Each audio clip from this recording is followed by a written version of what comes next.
Okay, so as you can see, we've taken the other microphones away, so as not to confuse you or me for that matter. Very easily confused.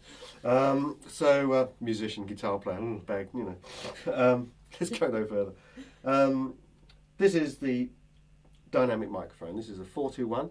Now, for dynamic microphone, Sennheiser 421, you can also read this guy here. Take out the clip. This is a Shure SM57. This is one of the microphones I was talking to you about earlier. Industry standard, pretty cheap.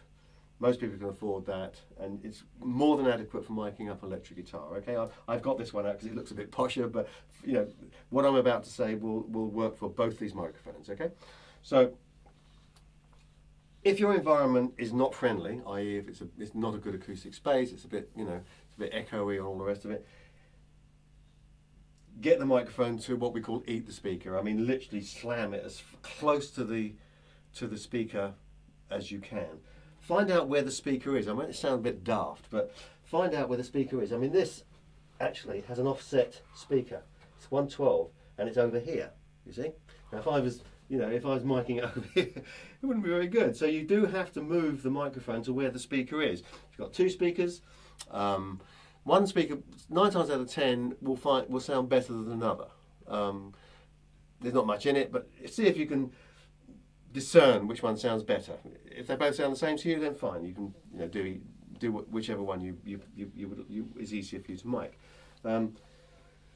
Point it at the centre of the cone, and as I say, if you don't have a good environment, if it's a bit echoey and all the rest of it, then get it as close in as you can, because that's where you'll get a less room characteristic and you'll get more coming out of the amplifier, right? Now, I can't stress enough that a good sound out of the amplifier is absolutely essential. Because if it sounds like, cack, then putting a mic on it is just going to make it sound like cack on the recording side, So spend time getting a sound that you like. Now, obviously, everybody has a different idea of what's good, but if you like a sound, if you like something sounding like a like a buzzsaw, or chicken on acid, then fine, record that. But you have to get the sound that you hear in your head as close as you possibly can coming out of that thing, right? Or your pedals or whatever, before you put a mic on it, because it'll just make your life easier, okay?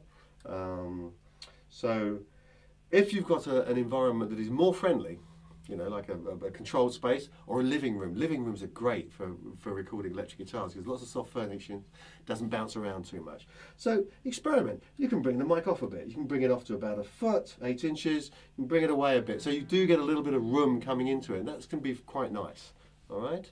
I